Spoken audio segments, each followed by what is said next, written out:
അപ്പോൾ ഇന്ന് നമ്മൾ പഠിക്കാൻ പോകുന്നത് ഈഫ് ക്ലോസിനെ കുറിച്ചാണ്. ഈ ഇംഗ്ലീഷിൽ PSCക്ക് ഏറ്റവും ഇഷ്ടപ്പെട്ട ഒരു ടോപ്പിക്കാണ് ഈഫ് ക്ലോസ്. ഈഫ് വെച്ചുള്ള ചോദ്യങ്ങൾ മിക്കപ്പോഴും PSC ചോദിക്കാറുണ്ട്. അപ്പോൾ ഈഫ് ക്ലോസ് എന്താണ്? ഈഫ് ക്ലോസിന് ഉദാഹരണം പറയുവാണെങ്കിൽ, ഉദാഹരണത്തിന് ഇവന്റെ ഭാര്യയോട് ഒരുത്തിന് പ്രേമുണ്ട്, അവൾക്കും ചെറിയൊരു ഇഷ്ടമുണ്ട്. പൊന്നെ ഉദാഹരണല്ലേ പറയണേ എന്ന് വെച്ച് ഇവന്റെ ഭാര്യയെ ഇവൻ അവര് കെട്ടിച്ചു കൊടുക്കോ? അങ്ങനെ കെട്ടിച്ചു കൊടുത്ത ഈ പന്നിനെ ഞാൻ വെറുതെ വിടോ? ഉദാഹരണം ഞാൻ മാറ്ററിന് പോയിടാ. ഇങ്ങനെ പറയുന്ന ഉദാഹരണത്തെയാണ് ഈഫ് ക്ലോസ് എന്ന് പറയുന്നത്. ഇഫ് എന്ന വാക്ക് തന്നെ ഉദാഹരണം എന്നർത്ഥമാക്കുന്നതാണ്. ഉദാഹരണത്തിന് ഇങ്ങനൊരു സാധനം സംഭവിച്ചാൽ, പുള്ളി അങ്ങേരുടെ ഭാര്യയെ ഒരാൾക്ക് കെട്ടിച്ചു കൊടുത്താൽ പോഞ്ഞിക്കര പുള്ളിനെ വെറുതെ വിടില്ല എന്നത് അതിൻ്റെ ഫലമായി ഉണ്ടാകുന്ന റിസൾട്ടാണ്. ഇതേപോലെ ഉദാഹരണത്തിനൊരു കാര്യം സംഭവിച്ചാൽ അതിൻ്റെ ഫലമായി മറ്റൊരു കാര്യം സംഭവിക്കും എന്ന് പറയുന്നതാണ് ഇഫ് ക്ലോസ്. അതുകൊണ്ട് തന്നെ ഇഫ് ക്ലോസിന് രണ്ട് ഭാഗങ്ങൾ ഉണ്ടാകും. ഈ രണ്ട് ഭാഗങ്ങളെയും ഒരു കോമ കൊണ്ടായിരിക്കും വേർതിരിച്ചിട്ടുണ്ടാവുക. ഒരു ഭാഗം ഇഫ് ഉൾപ്പെട്ടതാണെങ്കിൽ മറ്റേ ഭാഗം അതിൻ്റെ ഫലമായി വരുന്ന ഭാഗമായിരിക്കും. ഇനി നമുക്ക് മറ്റൊരു ഉദാഹരണം നോക്കാം. എപ്പോഴും പറയുന്ന ഉദാഹരണമാണ് ഇംഗ്ലീഷ് ക്ലാസ് എടുക്കുമ്പോൾ തന്നെ, if you work hard you will pass the exam.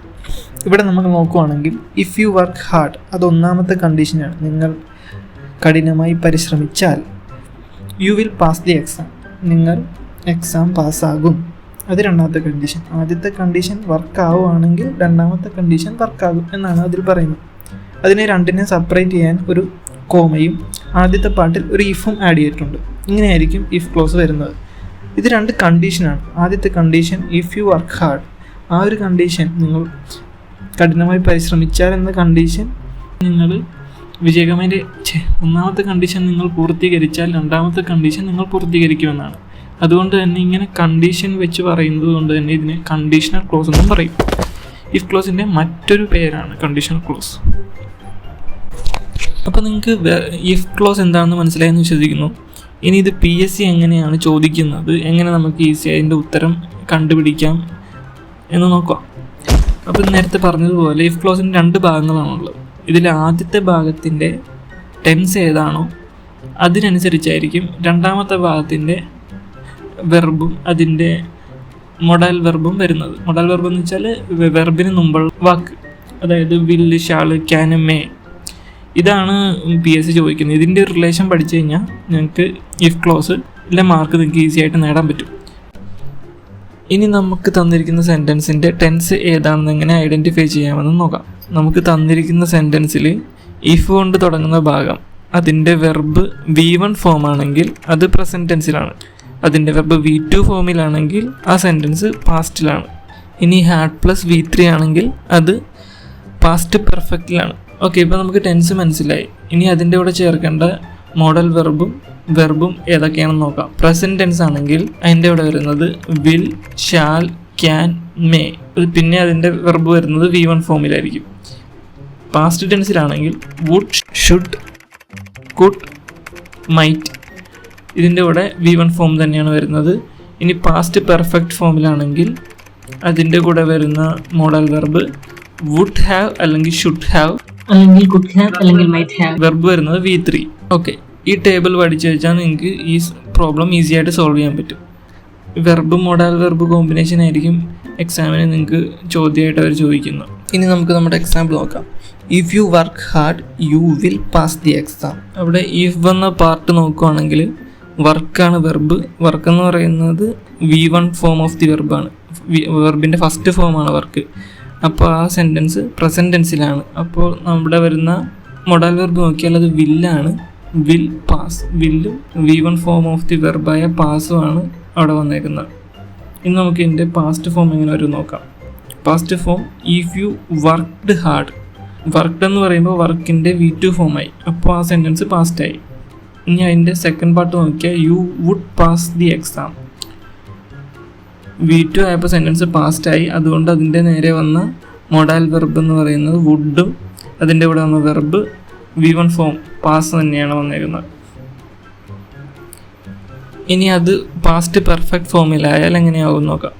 If you hard worked hard, had plus V3 വന്നപ്പോൾ ആ സെൻറ്റൻസ് പാസ്റ്റ് പെർഫെക്റ്റിലായി. അപ്പോൾ അതിൻ്റെ കൂടെ വന്ന modal verb would have plus V3 ആയി. നമുക്ക് ഈ പ്രോബ്ലംസ് സോൾവ് ചെയ്യണമെങ്കിൽ വെർബിൻ്റെ V1, V2, V3 ഫോംസ് നമ്മൾ പഠിച്ചിരിക്കണം. അത്യാവശ്യം വേണ്ട V1, V2, V3 ഫോം ഉള്ള ടേബിൾ ഞാനിവിടെ ഇടുന്നുണ്ട്. നിങ്ങൾക്കിത് ചെക്ക് ചെയ്യാം. ഇപ്പോൾ നിങ്ങൾക്ക് സോൾവ് ചെയ്യാൻ മനസ്സിലായെന്ന് വിശ്വസിക്കുന്നു. ഇനി നമുക്ക് കുറച്ച് ക്വസ്റ്റ്യൻസ് ചെയ്ത് നോക്കാം. അപ്പോൾ നിങ്ങൾക്കിത് കുറച്ചുകൂടി ക്ലിയർ ആവും. ഈ ഒരു ക്വസ്റ്റ്യൻ നോക്കാം. If you had ordered it, I dash it. Option A would arrange, option B will arrange, option C would have arrange, option D would have arranged. ഇവിടെ നമുക്ക് ആദ്യത്തെ പാട്ട് നോക്കിക്കഴിഞ്ഞാൽ if you had ordered, had plus ordered V3 ആണ്. അപ്പോൾ ഇത് എന്താണ്? Past perfect ആണ്. അപ്പോൾ നമുക്ക് നോക്കാം അടുത്ത ഭാഗം എന്താണ് പറഞ്ഞിരുന്നത്. Would have plus V3. ഇതിൽ വുഡ് ഹാവ് പ്ലസ് V3 ഏതാണ്? ഓപ്ഷൻ ഡി ആണ്. Would have arranged. Option C നോക്കാം. വുഡ് ഹാവ് അറേഞ്ച് എന്നാണ്. അറേഞ്ച് V1 ആണ്. അതുകൊണ്ട് അത് തെറ്റായിരിക്കും. ചാടിക്കയറി അത് അടയാളപ്പെടുത്തരുത്. നമ്മൾ മൊത്തം നോക്കുക. Would have plus arranged. Option D ആയിരിക്കും ഇതിൻ്റെ ഉത്തരം. അടുത്ത ക്വസ്റ്റ്യൻ നോക്കാം. If you come to my home, I dash you the book. A will give, B would give, C could have give. Okay, 3 option മതി. അപ്പോൾ ഇവിടെ നോക്കിക്കഴിഞ്ഞാൽ ഫസ്റ്റ് പാർട്ട് പ്രസൻറ്റ് ആണ്. ഇഫ് യു കം എന്ന് പറയുമ്പോൾ V1 ആണ്. To my home. അടുത്ത part നോക്കിയാൽ I dash you the book. അപ്പോൾ ഫസ്റ്റ് പാർട്ട് പ്രസൻറ്റ് ആകുമ്പോൾ വിൽ ആയിരിക്കുമല്ലോ വരുന്നത്. Will give. Will plus V1 അതാകുമ്പോൾ വിൽ ഗീവ്. എ ആണ് ഉത്തരം. Your boss would consider you if you dash punctual. A were, B are, C had been, D have been. ഈ ചോദ്യം നോക്കിയാൽ നമ്മുടെ ഇഫ് വെച്ചുള്ള പാർട്ട് വന്നിരിക്കുന്നത് രണ്ടാമത്തെ ഭാഗത്തിൽ. അപ്പോൾ നമ്മൾ ആ പാർട്ട് നോക്കാം. ആ പാർട്ടിലാണ് ഡാഷ് വന്നിരിക്കുന്നത്. അപ്പോൾ നമ്മൾ ഇതിൻ്റെ ഫസ്റ്റ് പാർട്ട് നോക്കുമ്പോൾ വുഡ് കൺസിഡർ. വുഡ് വരുന്ന ഏത് ഫോമിലാണ്? പാസ്റ്റ് ഫോം ഓഫ് വെർബ് ഇതിലാണ് വുഡ് വരുന്നത്. എവിടെയാണ്? പാസ്റ്റ് ഫോമിലാണ്. അപ്പോൾ ഫസ്റ്റ് ഇതിൻ്റെ ഇഫ് വരുന്ന ഭാഗം പാസ്റ്റിൽ വരണം. അപ്പോൾ ആറ് വരില്ല. എന്ത് വരും? യു. ആറ് പഞ്ച്വൽ എന്ന് പറയുമ്പോൾ പ്രസൻ്റ് ആയിരിക്കും. ഹാഡ് ബീൻ വരില്ല, ഹാവ് ബീൻ വരില്ല. അപ്പോൾ നമ്മുടെ ഉത്തരം എ ആണ്. Were. If you were punctual. If I had been a bird, I dash in the sky. Option A can fly, B could fly, C could have fly.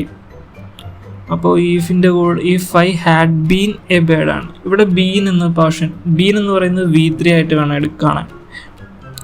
Okay, had plus V3 ആണ് വന്നിരിക്കുന്നത്. Been നമ്മൾ V3 ആയിട്ട് വേണം കാണാൻ. അപ്പോൾ ഇത് ഒന്ന് not ചെയ്ത് വെക്കുക. ഇത് ഹാഡിൻ്റെ കൂടെ ബീൻ കണ്ടാൽ അത് ഹാഡ് പ്ലസ് V3 ആയിട്ട് കണക്കാക്കണം. ഹാഡിൻ്റെ കൂടെ ബീൻ വന്നാൽ അത് ഹാഡ് പ്ലസ് V3 ആണ്. അപ്പോൾ ഇവിടെ കുഡ് ഹാവ് ഫ്ലോൺ ആയിരിക്കും ഉത്തരമായിട്ട് വരുന്നത്. Option C. അപ്പോൾ നിങ്ങൾ കൂടുതൽ ക്വസ്റ്റ്യൻസ് കിട്ടാവുന്ന നെറ്റിൽ നിന്നൊക്കെ എടുത്ത് ചെയ്ത് നോക്കുക. ഇത് നിങ്ങൾക്ക് മനസ്സിലായെന്ന് തോന്നുന്നു. വളരെ സിമ്പിളായിട്ട് ചെയ്യാൻ പറ്റുന്ന ഒരു മെത്തേഡാണ് ഞാൻ പറഞ്ഞത്. അപ്പോൾ നിങ്ങളുടെ ഫീഡ്ബാക്ക് നിങ്ങൾ കമൻറ്റ് സെക്ഷനിൽ രേഖപ്പെടുത്തുക. അതേപോലെ ചാനൽ ഇഷ്ടപ്പെട്ടെങ്കിൽ സബ്സ്ക്രൈബ് ചെയ്യുക, സപ്പോർട്ട് ചെയ്യുക. ഓക്കെ, അടുത്ത വീഡിയോ കാണാം.